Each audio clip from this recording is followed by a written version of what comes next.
And before we begin, I would like to acknowledge that we're meeting on the original lands of the Anishinaabe Cree, Oji-Cree Dakota, and Dene peoples, and on the homeland of the Métis Nation.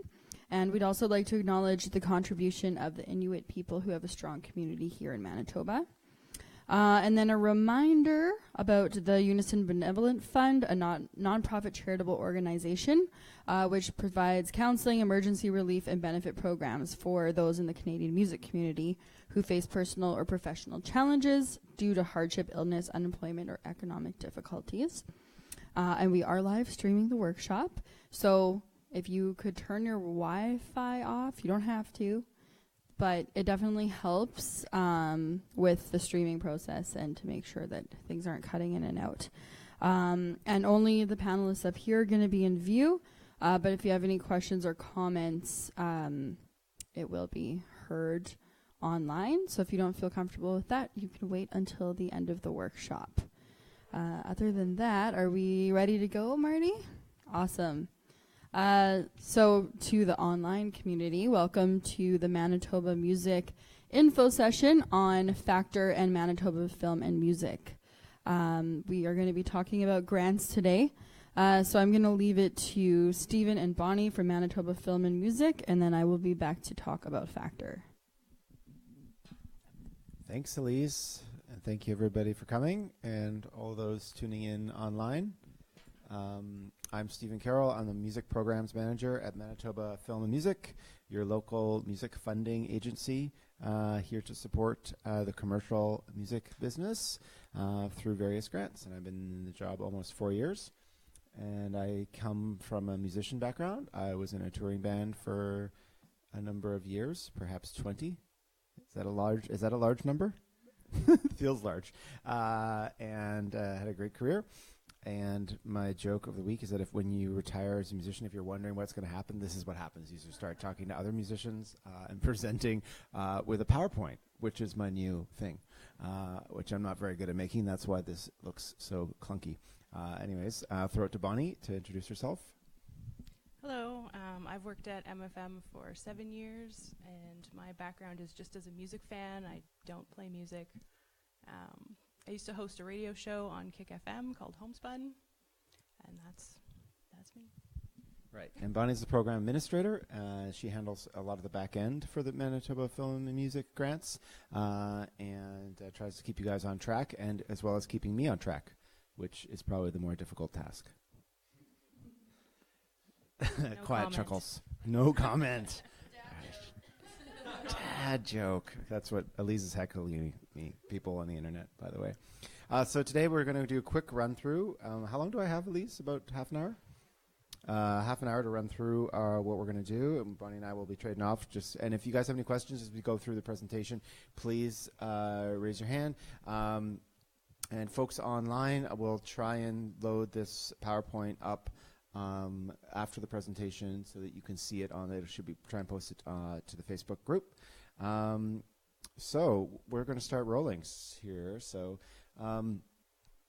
we were funded started in 1986, and we fund the music business here in Manitoba, as well as we do manage film equity investments and tax credits. Bonnie and I don't do that. That's the other side. And if you ever want information about that, you can reach out to us and we can put you in touch with the right people.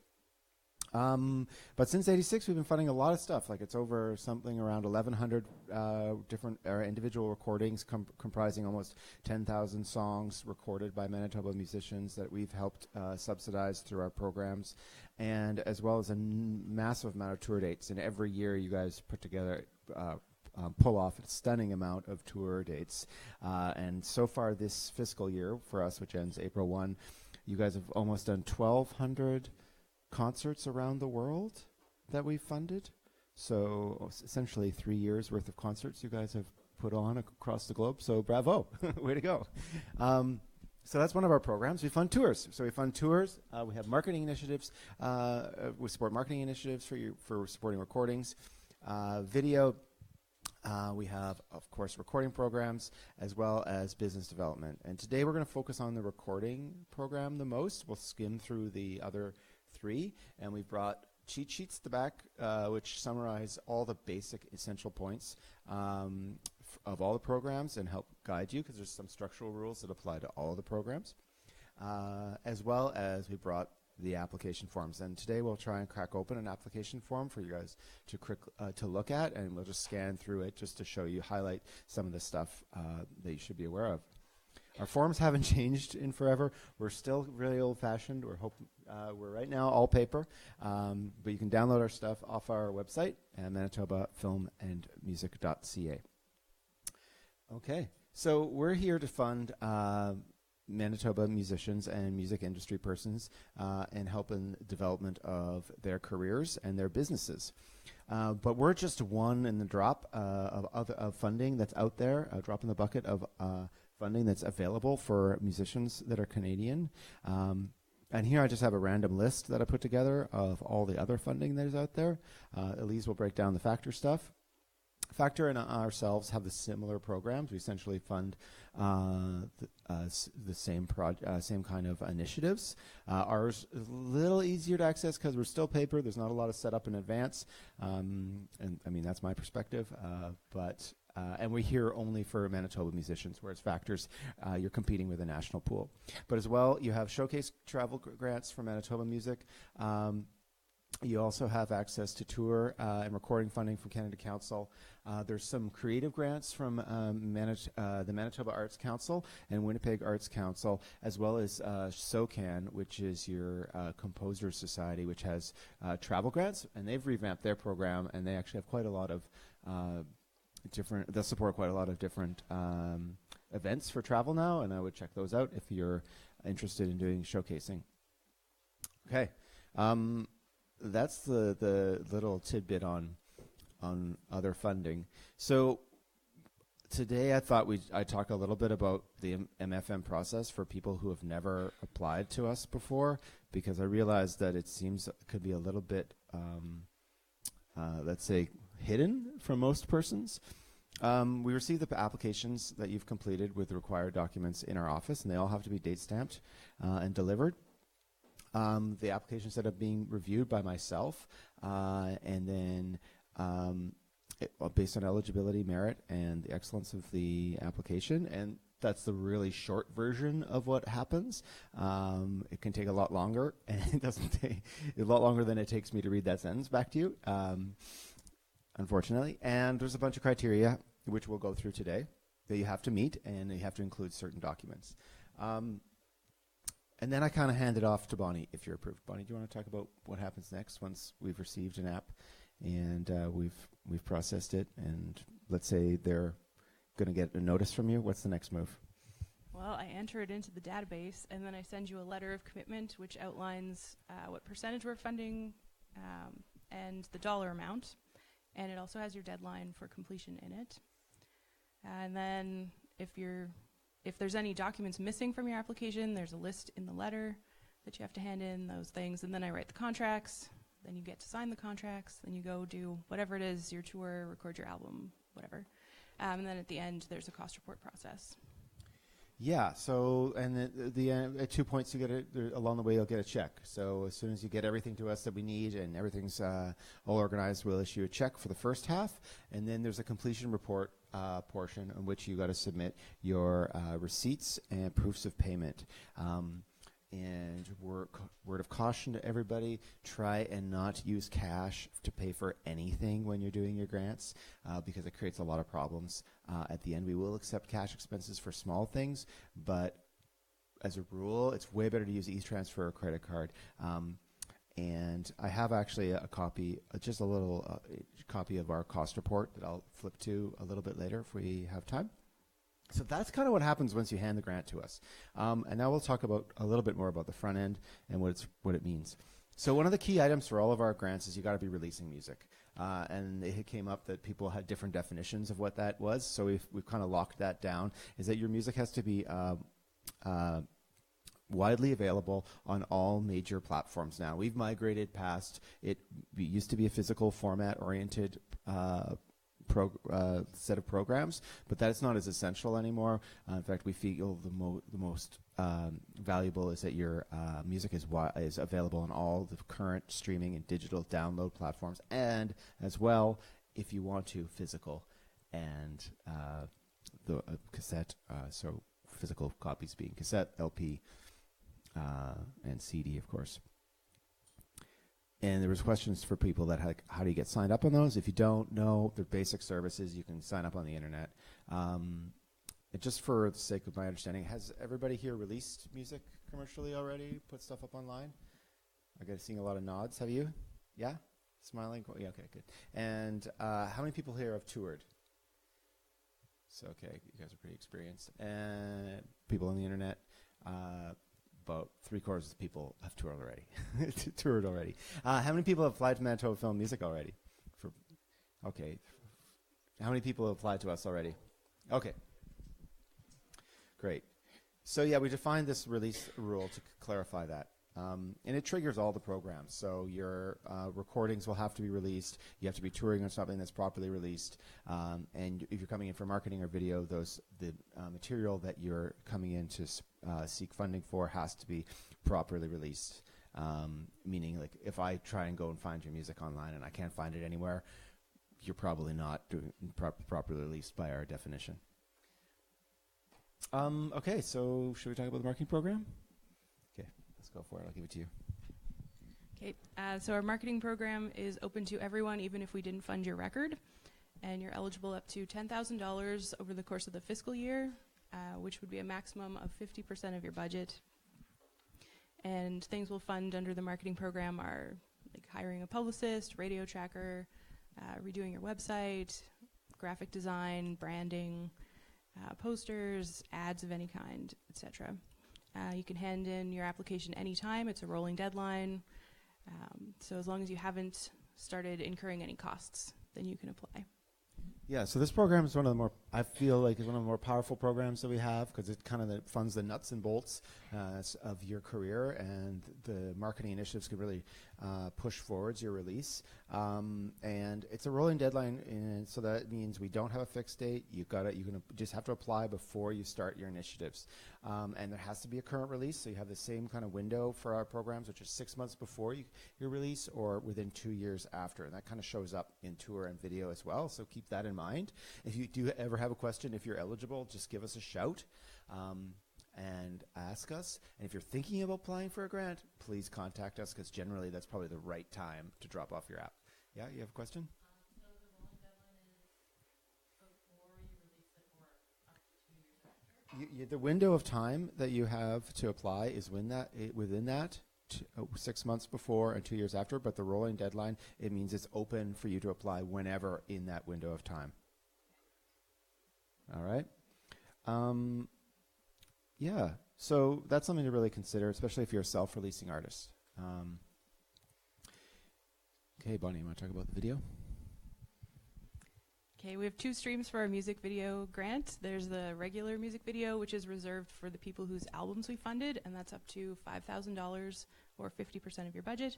And then the viral video is for everyone else whose album we didn't fund, up to $1,500, which would also be up to 50% of your budget.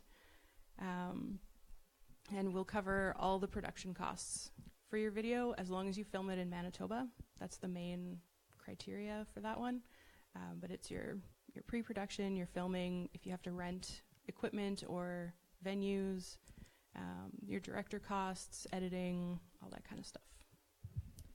Yeah, so we accept up to 10 applications per year for non-MFM funded recordings for videos to be made for. And if you do have a non-MFM funded recording that you're interested in making a video for, you're eligible to come in for the viral stream, which is up to $1,500. And do contact us if you're interested in coming in. And please note, for this, you'll have to submit a marketing plan for what you're going to do with the video. We won't just accept the idea of a concept for video and a budget and the application. We want to know how the video fits into your current scheme and how the video itself will be marketed. the marketing plan itself is one of these pieces that shows up throughout our grants. Once you've written one, generally it's very, you can use it across the various grant programs like tour and recording or marketing, because the initiatives you describe usually are relevant throughout the lifespan of your release. Something to keep in mind. And Elise here can walk you through the basics of that. You can contact us too if you do have questions about writing your grant. And if there's any blind spots you have about the process, please reach out to us here at Manitoba Film Music or Elise. Is anybody interested in making a music video right now? Anybody in process? Wow, okay, so a bunch. All right. Is anybody going to make an application to us here? For, okay, couple. All right. Yeah. We run on a fiscal year. I want to bring this up. It's not really in our notes, which ends April 1, ends March 31st and starts again April 1. So by the time we get to late February, we're usually down to the last of our pennies for the year, and we start prioritizing applications based on our previous investment and the merits of the application. And it's a time when we have to be more strict with our funding because we don't have any money left. So if you're interested in coming in for video funding, probably wait till drop off your app till March 15th, which is when our window opens for applying for the next fiscal, because you'll have a way better chance of being approved, because right now we are actually closed for receiving programs for this week. So moving on to the tour. Bonnie, I'll give it back to you for tour. I'm like the color guy. Our tour program is open to everyone. We don't have to have funded your record. And you're eligible for up to $15,000 in a fiscal year, which would be up to 50% of your budget. And anything tour related is eligible, so gas or mileage, accommodations, airfare, parking, tolls. We allow a little bit of tour promo up to $750, so that would be poster printing mostly. If you're hiring a publicist to promote your tour, you should probably apply for a separate marketing grant because you'll get more money out of us that way anyway. But you can put one in if it's sort of below that 750 threshold. You have to have a minimum of 6 confirmed tour dates, and you have to have your shows outside of your hometown. So Winnipeg shows don't count. Yeah, and please don't put them on your itineraries if you do come in to us, because we count how many shows you've got, and it kind of messes with our system. If your application has a list of 12 concerts and you happen to put in 2 hometown concerts, but you yourself are not counting them in the budget, it creates a whole level of muddle on our side and frustration for me to figure out. Yes, go ahead.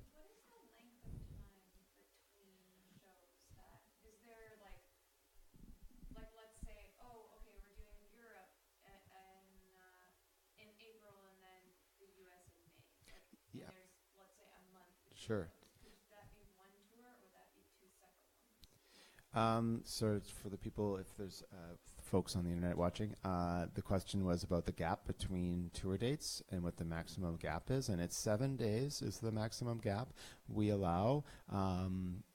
If there is but we'll allow exceptions if there's a reason, and if you're in a situation where you're borderline with how many dates the lineup of your concerts, and there's a gap exceeding 7 days, just give us a shout, and we'll figure out if we can make it work, or whether or not you should be putting in a separate application.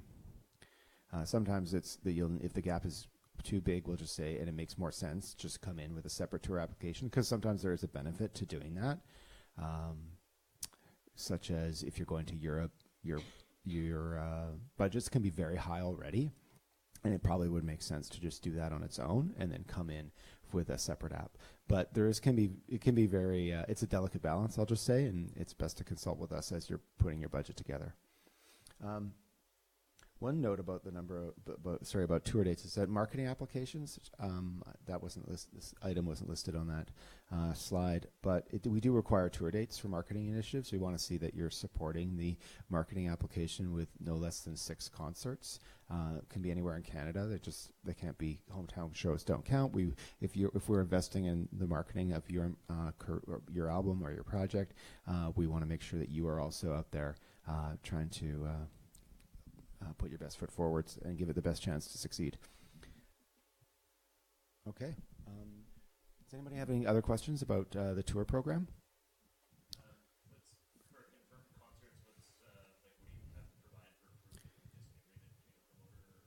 We don't actually ask. We ask for an itinerary with various information on it. I don't remember every item that we ask for, but it's date, city, venue. I believe it's the promoter and their contact information. And we just ask for an itinerary. Yep, and I'll go check it out generally. And if I find if there's any issues with it, I'll usually ask the artist.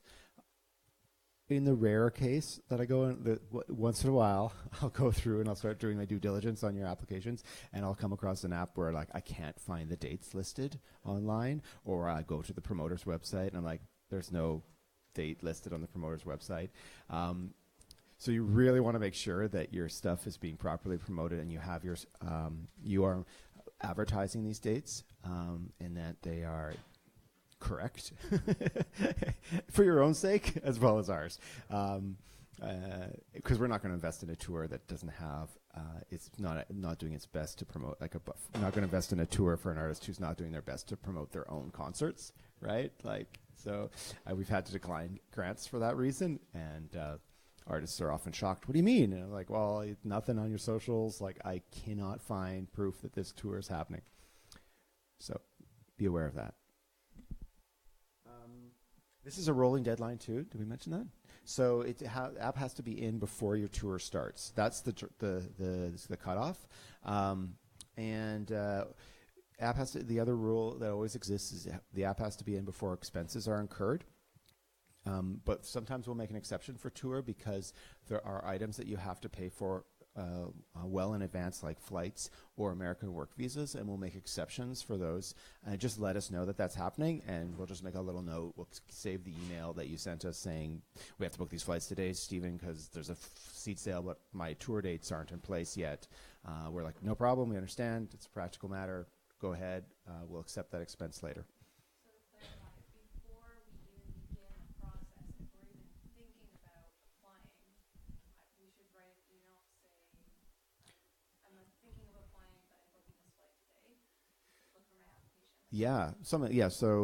The statement from the audience member was that whether or not we'd accept just a notice via email about having to book the flights prior to the app coming in, that's fine. Yeah. I mean, generally people are only notifying us that they're going to be buying flights because they're coming in with an app. So that's usually the way it lines up. Yeah, so don't let that be a roadblock for you guys getting your apps in, because I know it can be a bit of an issue sometimes, especially for international tours. And that program still has that same 6-month window and 2 year, so 6 months before you're released and 2 years after. And it's, $15,000 a year. And those tour dates can happen anywhere. We have a couple rules about that program, like we don't allow in-house costs for booking your own shows, which some people try and put in. Like, we can't prove that. We're not going to accept it. So now we're going to get a little more deeper into our programs, but I thought I would the governing rules. But I want to see if I can get this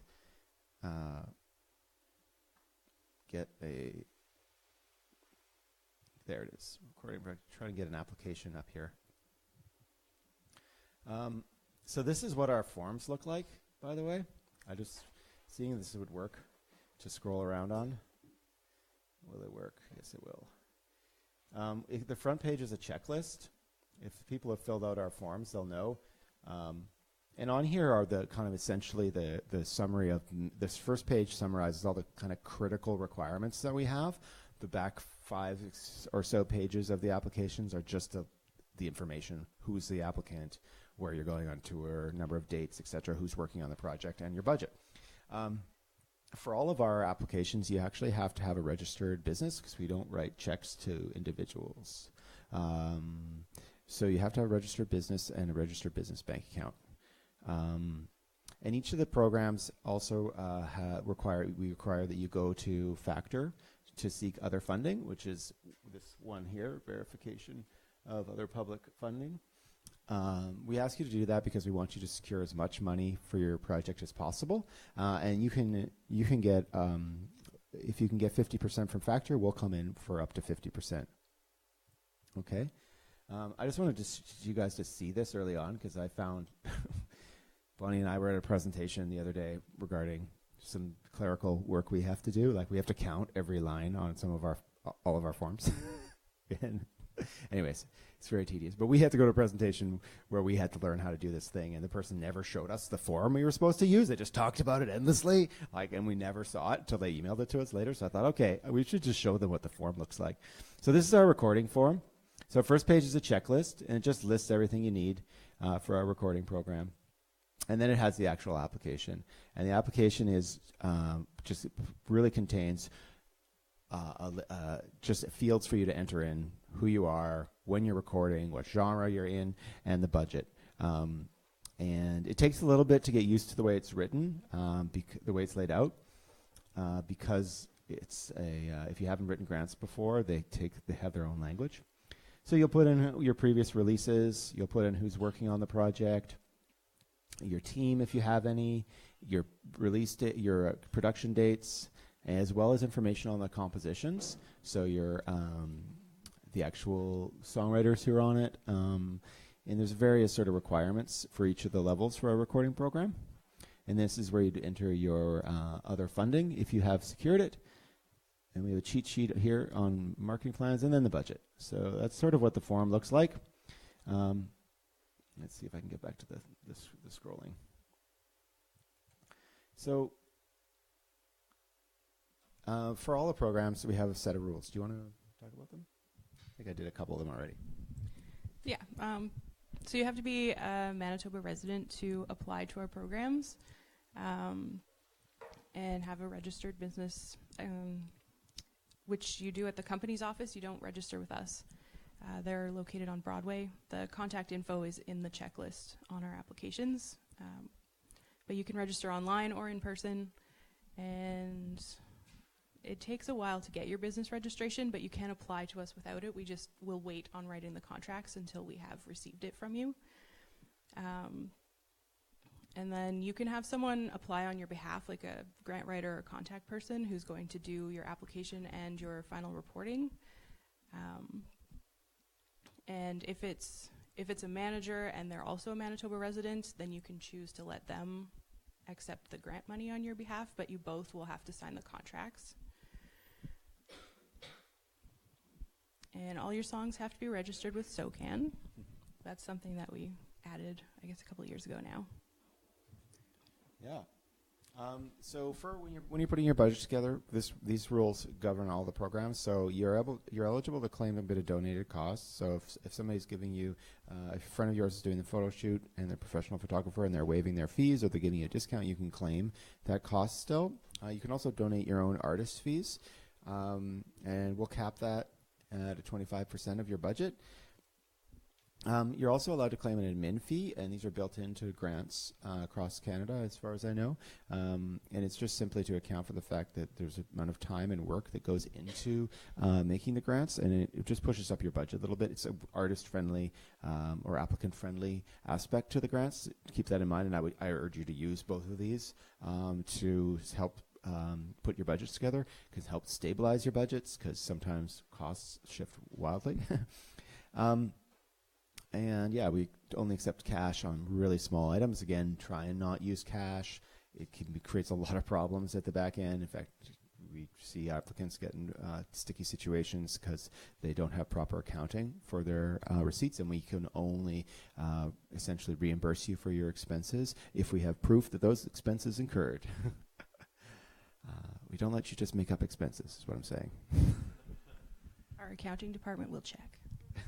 Yeah, that's what happens. We one of our office manager, Kevin, who may or may not be watching. Hi, Kevin. I told Kevin I was going to try and not swear. So far, so good. Yeah, so recording. How many people are interested in or have started looking at coming into Manitoba Film Music for a recording grant? They're here. Okay, almost everybody. Yeah, so this program breaks into 3 levels, and unlike the other programs, it has a fixed deadline. The next deadline is April 19th at 5 p.m. Applications have to be delivered to our office in paper format with all the accompanying required documents as well as music demos by 5 p.m. that day. And unlike the other programs, there's no real back and forth. It's a jury program, and so you are juried against the other submissions. So we don't allow for adjustments after 5 p.m. But up until 5 p.m. that day, if you've dropped off an app, you can make changes, you can update things, and you can apply any time in advance of the deadline. And if you have any questions about making an application or you're considering it, please reach out to us. We can help you navigate the first steps and help you prioritize what you should be focusing on at this stage, because it can be a bit overwhelming. So we have 3 levels. Do you want to break them down? Yep. Level 1, there's 2 streams. There's the demo stream, which is something that you would not be releasing. It would be something maybe you're going to use to try and build your team, so find a manager or apply to festivals, or maybe you just want to see how things go in the studio with a new producer. So the key with that one is that you're not releasing it. It's never going to be online. It's just for professional development purposes. The other one is a commercial release, which can be a single or an EP. We say up to 4 songs, but you can do as many songs as you want, really. But you won't get more than the $2,000 or whatever we commit to your project. And then level 2 is for an album or an EP of 5 songs or more, eligible up to $10,000 or 60% of your budget. And that one's pretty popular. Like the level 1 commercial release is really popular, and then the level 2.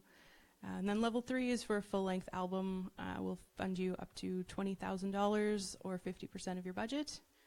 And that one's kind of the hardest one to get because you have to have team members in place already, and usually you're a pretty established artist. You've been touring, you've released other records. We don't necessarily have to have funded your previous records, but you do have to have a really strong track record on your own. Yeah, and so the process there is that these will go to a jury, and they'll listen. Inside the jury, Bonnie and I don't add commentary to the juries. We let the documents sit on their own. We'll add clarification if needed, and we'll listen to the jurors listen to the music and review the documents. And it takes about 2 weeks to a month for us to get word back. And you have to make it through 2 separate juries, and you have to be approved unanimously by each of them. So it can be a bit tricky to get through. Essentially, you have to. Their juries are comprised of 3 persons each, so you have to, and they have to be unanimous, which means you have to get 6 people to agree that they like your music, which can be a bit tricky if you imagine. As well, they also have to. So you want to rely a bit. You want to make, when you're presenting your music, because there's items you have to present, supply us with demos, WAV files on CD, or what the format we accept, and they'll have a chance to listen to the music and then review the documents. So you're going to be submitting a marketing plan. They'll see a certain pages out of your application. They won't see your budgets. The budgets aren't part of the adjudication process. So the items to focus on are the quality of the music that you're submitting. It's not necessarily the fidelity of the music, so the audio quality, it's the performances that really matter, and the quality of the compositions themselves. That's what I see the jurors gravitating towards. I mean, the more sophisticated the recording is, the better, but honestly, the better the music is, the better the composition is, and the better the performance is, the more success it'll have, as well as a really smart, well thought out marketing plan that's achievable, realistic, and thorough. Because we see applications that are maybe thick, but maybe not that full of real quality information, just maybe long lists of radio stations that somebody wants to submit their material to, or lists of venues that they think they would like to tour to, rather than actual tour dates that they've booked and are confirmed, or a PR person's report or whatever that working the material to radio for the artist, and that's confirmed. Confirmed things really influence the juries. Kind of examples I like to use is websites. So sometimes we'll see applications where the artist just says, this would be great. I want this funding because I'm going to be making a single, and I will announce this once I have a website. And it's like, okay, well, how about maybe you should have a website, and you'll say, on my website, I will be announcing. Rather, you want to have things in place in advance and have a bit of track record and establish yourself prior, rather than just waiting on the grant to arrive before moving forwards. So there's a bit of a timing issue. I know that people find that confusing. So do you say that recordings have to happen in Manitoba? Yeah, so you have to happen. Recordings have to happen in a Manitoba Film and Music Accredited recording studio, and we have a list on our website of studios, and essentially all professional studios in Manitoba are accredited by and large. And if you do know somebody who has a studio and they're working professionally and they're not accredited, please put them in touch with us. It's a very simple process, and I recommend that they do it. There's no reason not to. It's not very onerous. So it's the next deadline. We have 3 deadlines, as I mentioned. The first one this year is the 19th of April. The next one is, I think, September 20th. We haven't officially announced it. And then the third one will be January 24th next year. And one note, these are recoupable loans. Kind of running out of time here.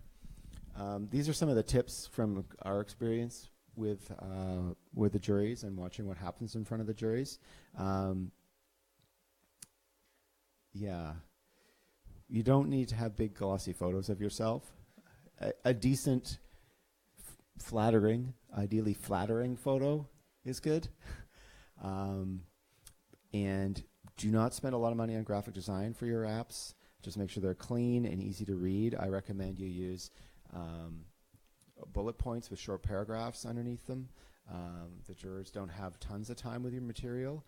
And you want to make sure that you don't lose them in language, because sometimes we see apps that are single-spaced and go on and on for pages, written like a narrative story, and those are very hard to pull information from. So I highly recommend you look at a bullet point system on each item. So making a video, say video for this single, we will be shooting it with this director.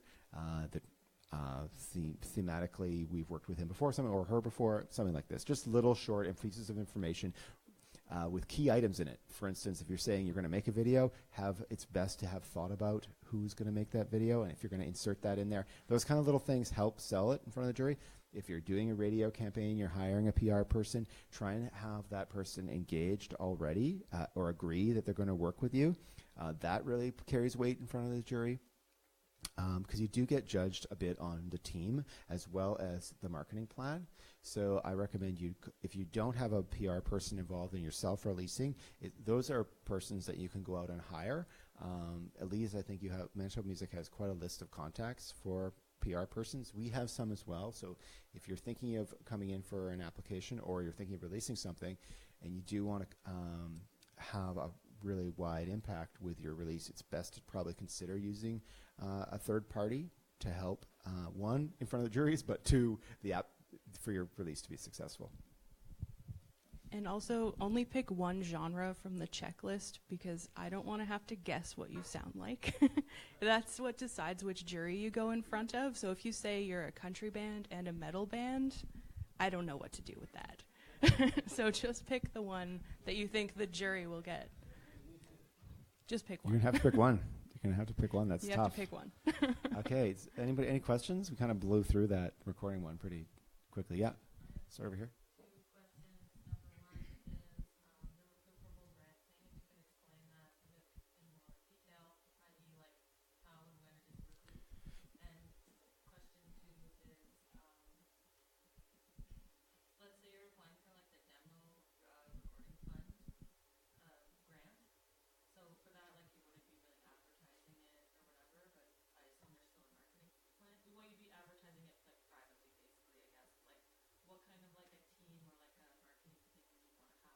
For the demos? Yeah. Okay, so two questions. One was, how does the recoupment work on because our level one, anything that's commercially released for as far as the recording grants or recording loans go, so level 1 commercial release, level 2 or level 3 are recoupable, as well as the out of province grants, if there's any producers out there. Those are repayable loans over the lifetime until the loan is paid back, and reports are due every 6 months.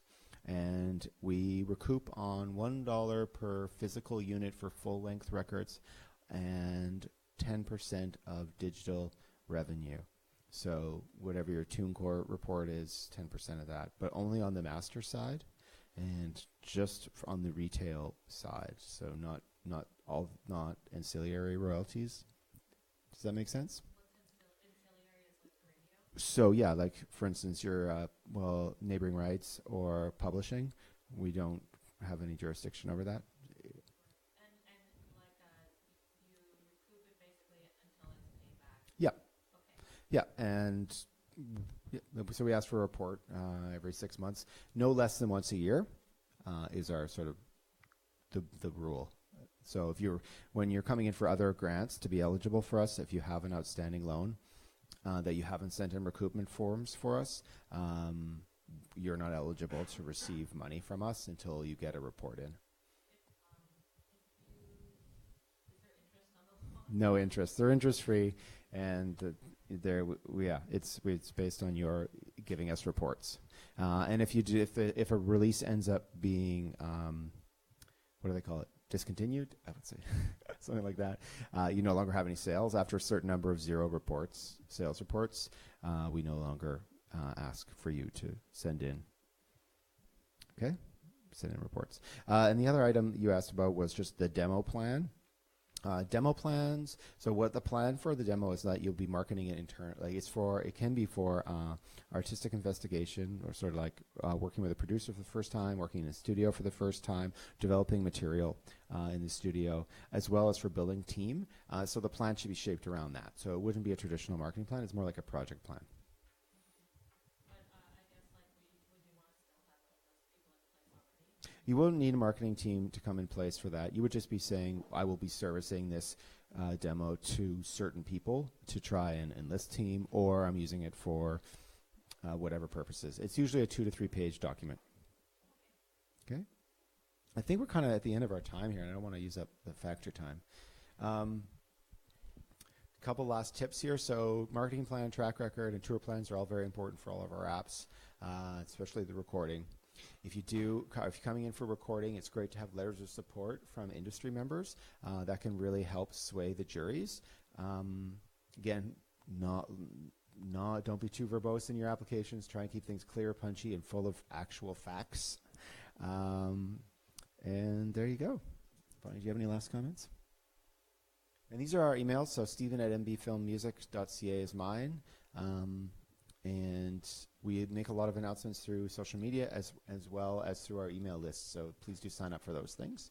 And we'll be here throughout this presentation, and you can chat with us. And if anybody has any questions online, they can either post it to the Facebook group, and we'll try, or to the Facebook feed here, and we'll try and answer them as we go. Thank you, Stephen and Bonnie, for being here. All right. Now on to Factor. All right. So as Stephen had mentioned, Factor and MFM like to see you applying for both grants, so it is important to know about both of them. This is not where I want to be.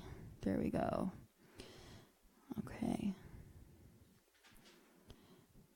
Okay, so I'm going to tell you a little bit about Factor. So we'll start off with, what is Factor? Factor stands for the Foundation Assisting Canadian Talent on Recordings, and it gives grants to Canadian musicians and music companies to make and promote Canadian sound recordings and strengthen the Canadian music industry. I need my mouse for this. This is really hard to do. Okay. So the funders for FACTOR, it's provided by the Government of Canada through the Canada Music Fund and by Canada's private radio broadcasters. And who FACTOR funds? So FACTOR funds Canadian recording artists, songwriters, artist managers, record labels, music publishers, distributors, and event producers through numerous programs. And they fund artists in all genres of music all across Canada.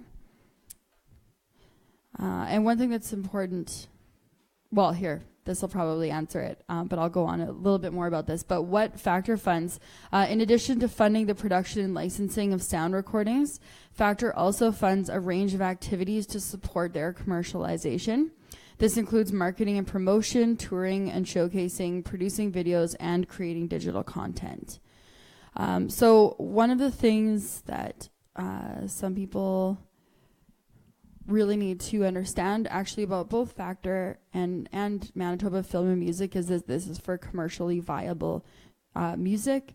It's not to fund an art project, so you definitely have to know your funders and know that what they're trying to do is to make you successful as a business and having a career in music. And the whole reason that the government funds this sort of thing is that it puts money back into our economy by you making record sales and hiring people within Canada. So it all goes full circle. So when you are writing your grants, always remember the purpose of them, the fact that it's great that you're creating art, but we want to turn that art into a viable business. All right. Okay, so we're going to talk about getting started. Okay, so who is eligible for FACTOR? If anyone has questions in between, you can interrupt me. I'm going to try to blow through this quickly so you can get out of here. So, eligibility. You or at least half of your band members must be Canadian citizens or permanent residents of Canada.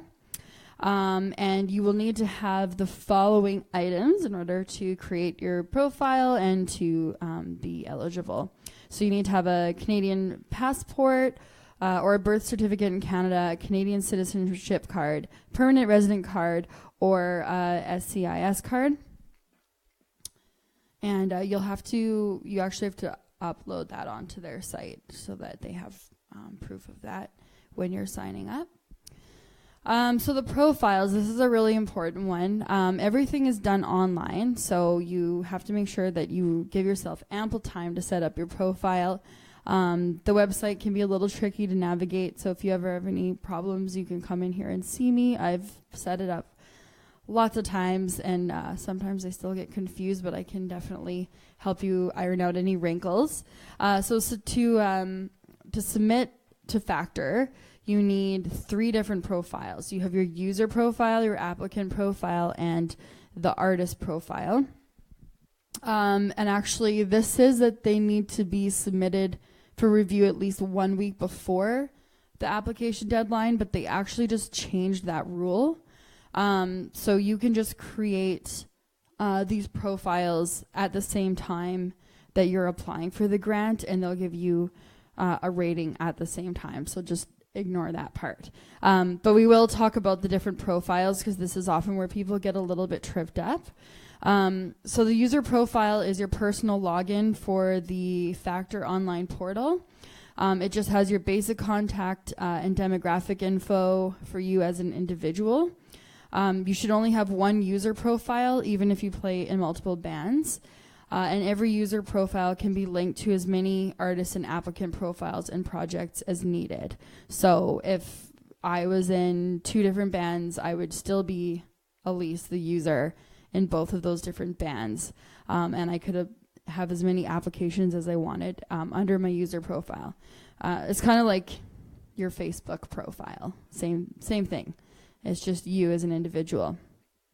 So then there's the applicant profile. So once you're done the user profile, you can start out with this one.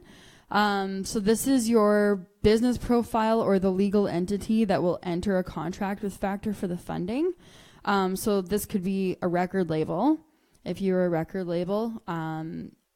But if you're not signed by record label, you are your own label as an artist. So you would want to do this.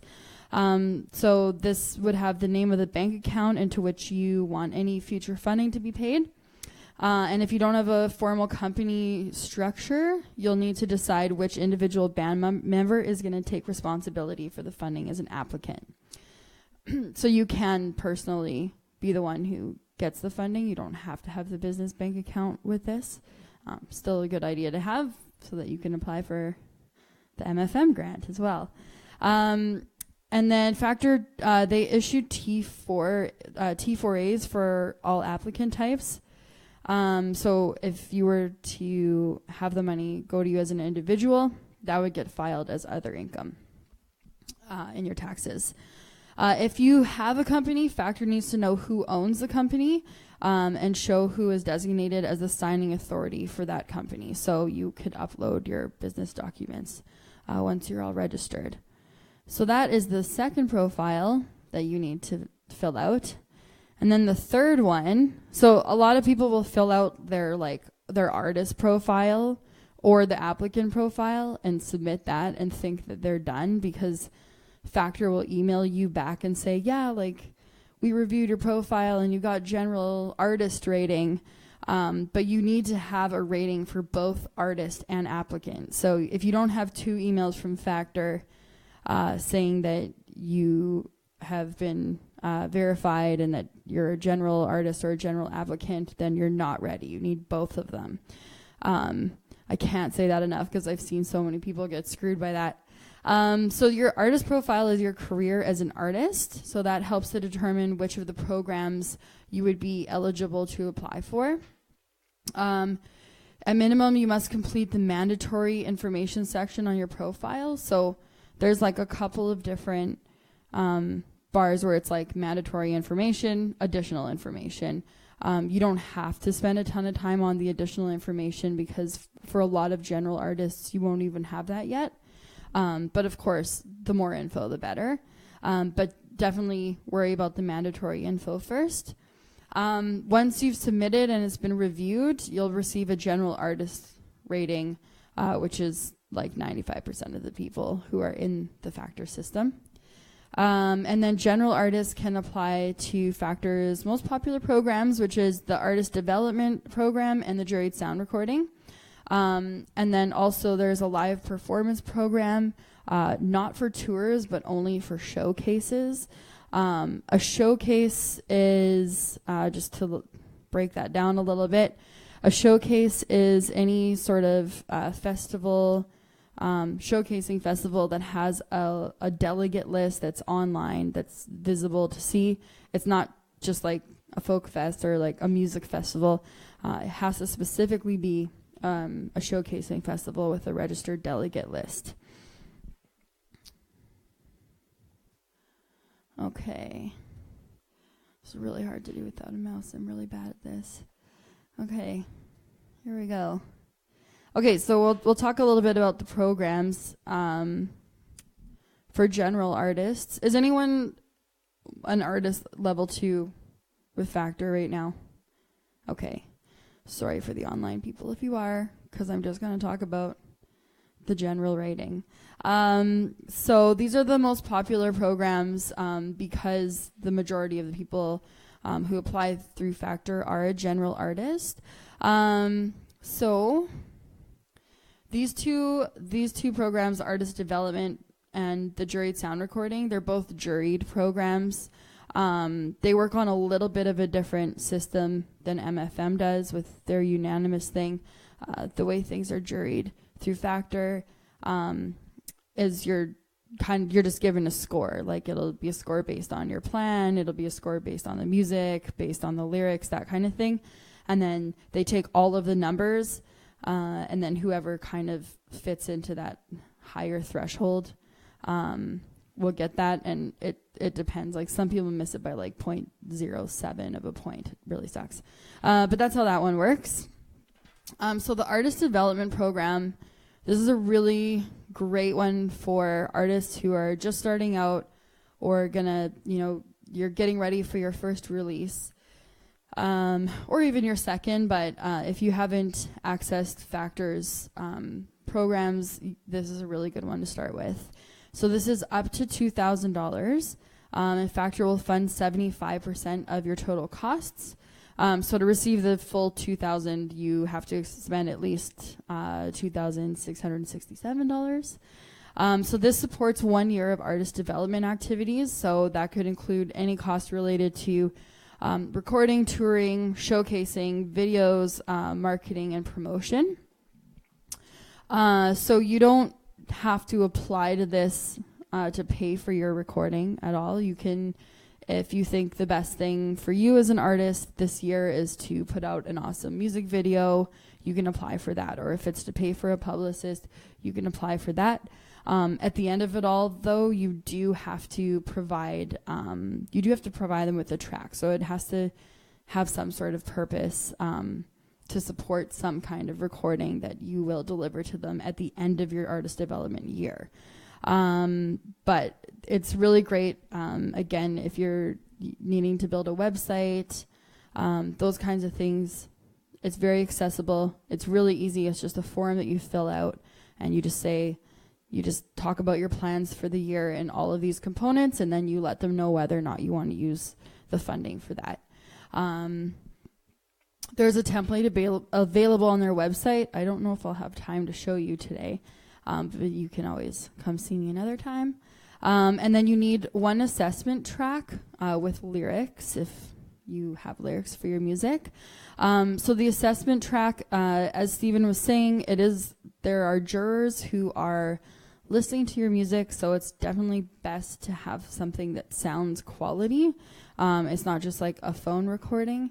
And, again, make sure that the singing is good, make sure that the instruments are in tune, because you're going to be put up against other artists who are applying. And if the jury hears something really awesome and then they hear something really crappy, you really don't have a shot. Usually the first thing they'll do is put on your music and give you a few minutes or a few seconds to hook them in. So make sure it's a good one. And then you just need your current bio, which is going to be on your profile anyways, your artist profile. So don't pay attention to those deadlines. This is an old PowerPoint. The upcoming deadlines now, there's one on May 31st. So that's coming up fairly quickly. It's always good I think it's good to start on your grant like way, way ahead of time and get the pieces as you go, because there's so many things you don't think about until you're actually writing it. So that would be one I would start on now if you have. And give yourself time to set up those profiles as well. So there's also the Juried sound recording. This one is huge. It's a ton of money towards your recording. It's also very, very competitive, so you have to make sure that the writing is incredible, and you have to make sure that your marketing plan is even more incredible and your music is even more incredible. It's so yes, highly competitive, but if you get it, it's really, really, really helpful to your career. So general artists, you can get up to $30,000, and then $10,000 max can be spent on sound recording. So the other 20 is for marketing purposes, videos and that kind of thing. That's a lot of money. It's totally awesome.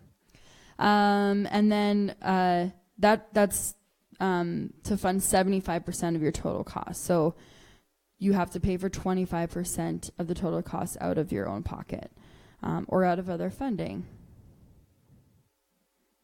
And then if you get the Juried sound recording, you probably have a really good plan, and you'll be able to get other funding. So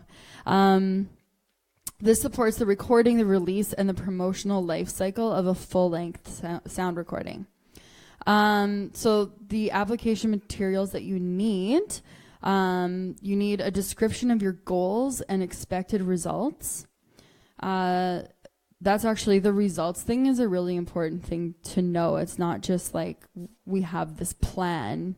It's like, why do you have the plan and what are you hoping to achieve? So having specific, target numbers and target audiences is really important. And one of the things, if people are really lost in what those targets should be, Factor on their site actually has a section that shows the numbers that you need to become a level 2 or a level 3 artist. I always recommend going and looking at those numbers as goals for your future. So that's a good way to sort of measure your results, kind of in their terms. Yeah. Yeah. So you were saying that there's 3 different kinds of profiles. So let's say, for example, there's 2 artists in a group, and one of them would probably be considered level 2 or 3, and then the other one wouldn't. But then the group is new and has no history, so it would be under general.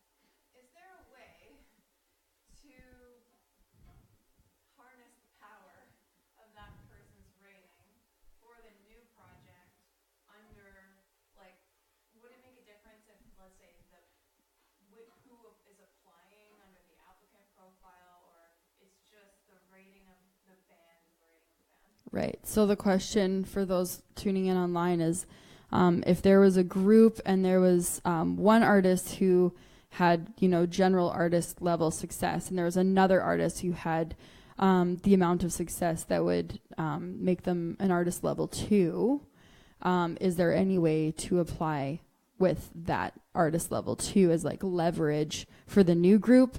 And the answer is no. Like, think about how many like boy bands where like one of them breaks off and does really well and the other one breaks off and like no one buys his music. So yeah, it is, you have to kind of start all over, but you'll have, if you have somebody who's been at that level before, and done, toured at that level before and released at that level before, it probably won't take as long to get there, again, and they should have, a fairly good idea of how to, like that's all information that would help the application. And the JSR is saying, like, this is what this artist has done previously. This is their track record.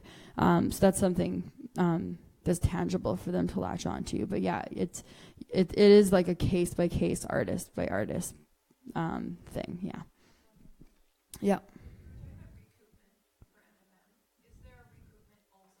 No. Yeah. Okay. So application materials, that's where we were. So yes, description of your goals and the expected results, your recording start date, 2 MP3 assessment tracks, the description of the changes you wish to make to the assessment tracks if your project receives funding. So say you hand in your demos, just to be like, oh, when we get this like funding, we're going to have a boys choir sing in the background, and we're going to do this and that, and we're going to, add some, brass section or whatever. So any of the any of the differences that you want to make to those tracks once you get the funding. And then a detailed marketing plan. We keep hearing the marketing plan thing. And then current artist biography, which again will be uploaded to your artist profile. So we'll move along to, the showcase grant is non-juried. It's pretty simple to apply for. You just have to show proof that you've been invited to showcase. You put in the city. You don't even have to write a budget. It's pretty easy to get if you fill in the blanks properly and show that you're going to be doing good work while you're out showcasing. So for the showcase grant, you can get up to $7,500 per artist per year, with a maximum of $5,000 on domestic showcases. So that's like if you got into Canadian Music Week and say Breakout West, and it was over $5,000, you could only get funded up to $5,000. But then if you had another showcase that was outside of Canada, you get up to $7,500. And this supports the travel costs for artists to play at recognized showcases for targeted audiences of potential music industry partners like booking agents, managers, record labels. So that's what I was talking about with the delegates.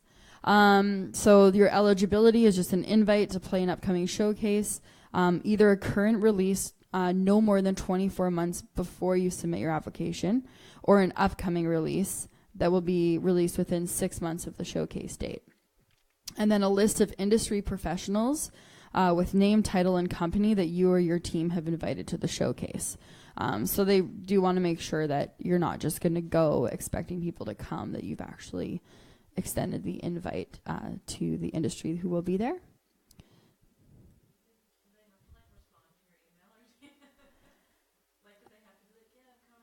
It would help to get a response, and usually industry people won't promise, but they'll be like, "Oh, thanks, good to know. I'll put it in my calendar." You know what I mean? And honestly, you can upload that as a supporting document, but in applications that I've done in the past, I've just said, "Here's a list of delegates that I've invited, that pertain to my music," and I've just listed them, and I've actually never uploaded supporting documents. Not saying that that's a good thing. And that was, I was working for bands with the track record, so they were like, yeah, okay. But I think adding supporting documents is good. But also just having a list, knowing who is there, helps them to know that you've thought this through, and you've seen which industry is going, you've seen which industry to target. Because there are a lot of bands that go to a showcase and have no idea what they're doing and no idea who to target. So that just kind of helps them to narrow that down. Okay, so we'll talk about tips for success. That's one of them, is as much supporting documentation as you can provide. It doesn't mean they're going to open it, but if they're curious and it's there, then that's awesome. So for all programs, understand your funder. Start preparing early. I've already said some of these things. It's like I've done this before. Start preparing early, especially if it's your first time applying. Again, as I was saying, the website can be really tough to navigate. I'm always here. Well, not always. You probably want to call and make sure that I'm in the office. But if you do ever need any help navigating through the site or setting up your profiles, I can totally do that for you. And then read the program guidelines and read them thoroughly. I feel like I learn something new every single time I read them, and I read them a lot. And then connect with your project coordinator. You'll see when you set up your profiles, you'll see who your project coordinator is. So it's always good to reach out. And they're great if you ever want to pick up the phone and just ask them something, or if anything changes after you apply, they're the ones to talk to. And then if someone else is writing your grant, make sure you read it. This is super important because a lot of grant writers use kind of a template. They might have some other band's name in it, and someone is reading through it, and it's like, oh yeah, X band, blah, blah, blah, blah, and then they talk about Y band all of a sudden, and it just looks really bad to the jury. So always read through it, and also just make sure that the information is correct. We've had apps that somebody hired, a really established artist had hired a grant writer to do the application for them, and the artist had not read the application prior to being submitted, and they were dismayed to find out they were declined, and they're like, oh, and I talked to everybody after giving them the results, and I was like, well, you didn't have any video plans for this level 3 application, and why don't you have any video plans? That's kind of weird. And the person was like, oh, wait, but I do have video plans. I have this person hired. And I was like, well, it wasn't in your app. Did you read your app before it went in? And they're like, no. I'm like, there you go. If any information is missing, grant writers are also only human. If there's any really weird, spelling mistakes, that reflects on you as an artist. So always good to read through it, even if you have a professional doing it for you. Professionals screw up too. And then talk to previous recipients. So this is also kind of hard to find on the site. If you go to the homepage, you scroll to the bottom, there's a thing that's who we funded, and you go to that page and it's all the famous Canadian bands that and pictures. And then under that, there's another button that's who else have we funded? And then if you click on that, you can actually do a filtered search. So you can find out people in Manitoba in the last however many years have received an artist development grant or a juried sound recording. And people are really generous at least in our music community, they are. If you reach out to them and say, hey, I saw that you got accepted for this. I'd really like to take a look at your application because I'm going for it right now too. And we have a list on our site too, if you Yeah. guys want to check out who's gotten funded from various programs and get some tips from your local community. Yeah, I've learned to write grants just from like looking at other people's grants that have been approved. So really, really good to see kind of what you're up against as well. Sometimes you think your grant looks great and then you look at someone else's and you're like, oh shoot, I have a lot more work to do. So very, very good to look at someone else's. And then understand the public funding policy. So for juried programs, propose plans that are specific and achievable. So you don't want to have something vague that's like, we're just going to put our music out there and see what happens. Like, that's not a good thing to say. So be very specific about your plans and what you want to achieve. And yes, like shooting for the moon is great, but you also want to make it realistic. Because the people who are on the jury have been in the music industry generally for a number of years and know exactly what it takes. And if you're just like, I'm just going to go on tour and hope that I get discovered or whatever, that's not going to be achievable. Or if you have some like crazy video plan that is going to cost like $30,000, but you're just starting out and have no team, that's going to seem really weird too. So just make sure it's achievable. And then proofread. Again, it totally reflects on you as an artist. If there are mistakes in it, it looks unprofessional. It looks like you don't care. And if you don't care, why should they care? Why should they give you free money if you can't even spell? So it's always a good thing to look through. And actually, when I write a grant, I make my band look through it all, not just for proofreading, but to be like, look at all the work I just did, guys. You're welcome. So use that as a little thing for yourself. And then consider your reader. So consider that this is a human being who's reading your grant. You don't have to be like super, you want it to be professional, but you can add little fun things here and there. And just try to stand out a little bit. And then choose your genre wisely, just as Bonnie was saying. This is something that took me a while to learn, but the more things you click on, the harder it is for them to put you into a category. So if you're a country metal band, click on metal. I just do that one because that's exactly where it's going to be filtered through to. If you're like pop grunge, you probably don't want to be put up against the pop artist. So like go with the grunge thing. Just think about who it's going to be sent to. And then at the end of it all, request the juror comments. Sometimes there's not a ton, but it's always good. If you don't get approved, there's a reason. And if you know that reason, you can help yourself in the future. And I've always done that. And it helps you grow as an artist. You don't just want somebody to blow smoke up your ass all the time. You need to make sure that they're ripping you a new one instead. No. That'll help you as an artist, though. So if you don't get approved, don't let it discourage you, but definitely make sure that you're figuring out why and take that as a learning experience. And I've definitely gone into Steven and been like, can you help me figure out why I didn't get approved? Yeah, and we give feedback at the end, too. Yeah. I usually do it over the phone because I find the tone is pretty harsh if you just give people straight up juror feedback, because it can be pretty blunt because you're summarizing a conversation that's generally pretty broad into a few bullet points. And so I try and put some context around it. What's that?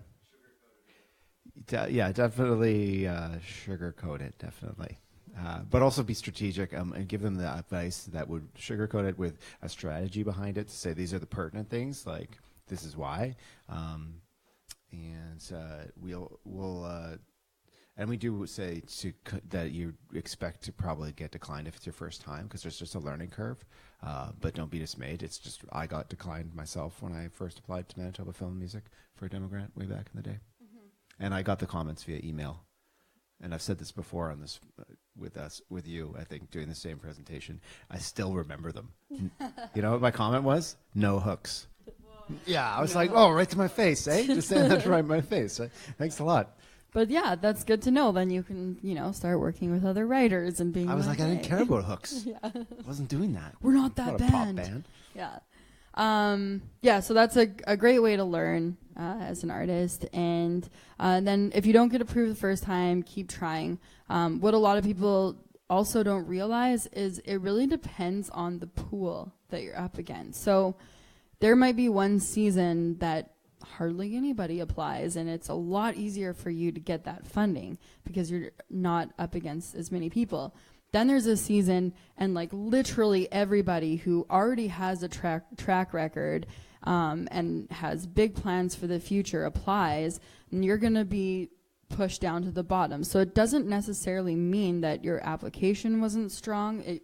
You'll know by the comments, but it could also just be the time of the year. So don't take it personally. Pick yourself up. Try again. And the other thing is, it's, some people are like, wow, that's such like a long amount of, like a lot of work. It's a lot of work. It's a long time to do these grants. And it seems like a waste if you don't get approved, but it really isn't, because you're putting down your plans and your thoughts on paper, and it really helps keep you organized. And again, if you're in a band, showing that to your band and being like, this is our plan, this is what we're doing, read it.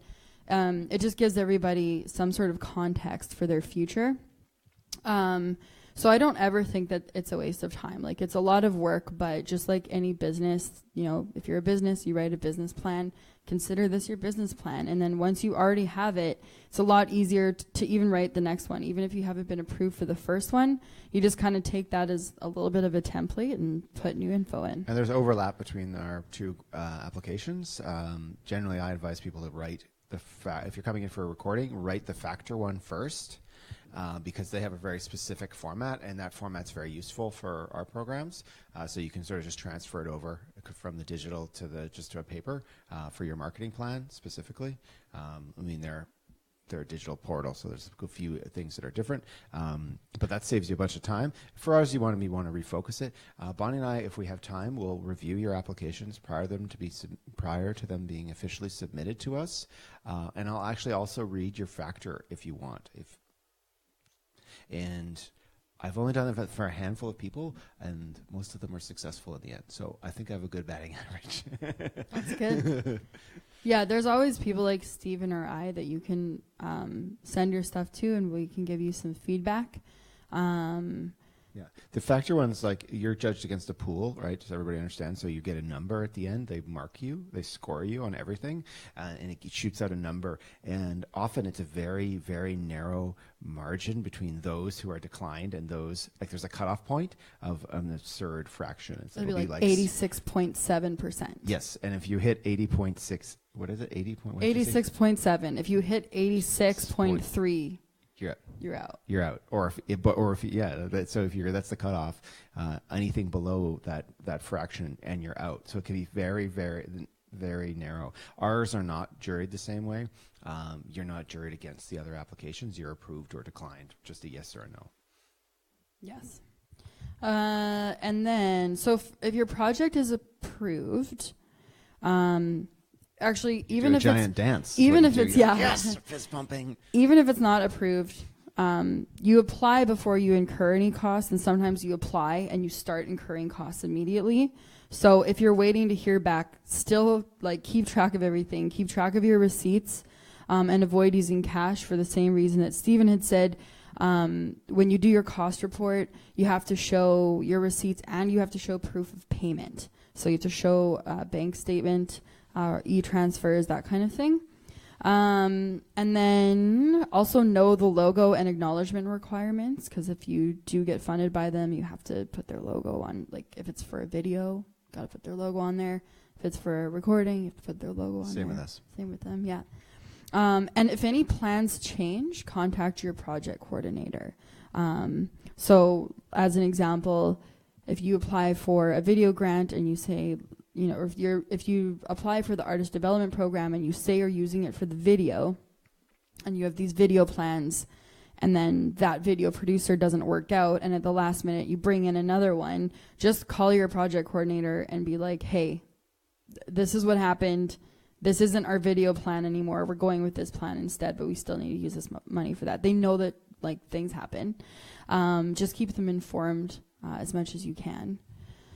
And that is my quick version of Factor. Does anyone have questions about that? Nope. Okay. Yeah, you can always come ask about it another time. You will have as well. questions. You will eventually. How many people have a profile built? Yeah, that's the right expression. Ugh, kind of, said the audience member. Yes. So like half the room has Factor profiles? Is that what we got? Yeah, it's changed. You've been off. Mm-hmm. Great. Yeah.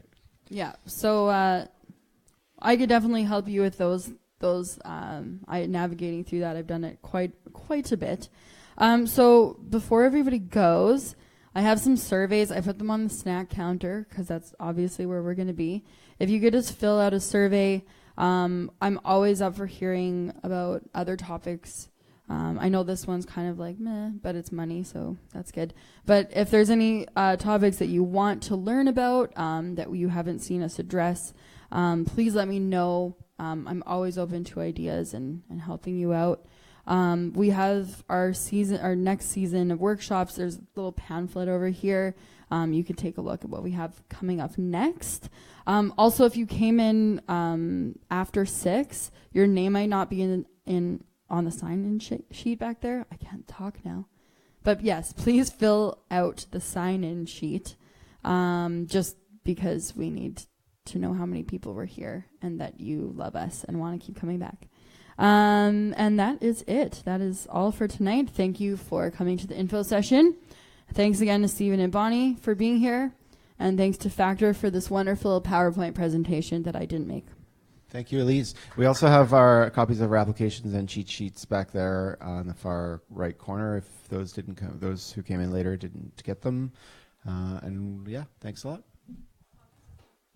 Our cheat sheets and applications and guidelines for a bunch of our programs. Yeah, summary of the cheat sheet has the basic essential information of all the programs summarized in a very short format. Yes.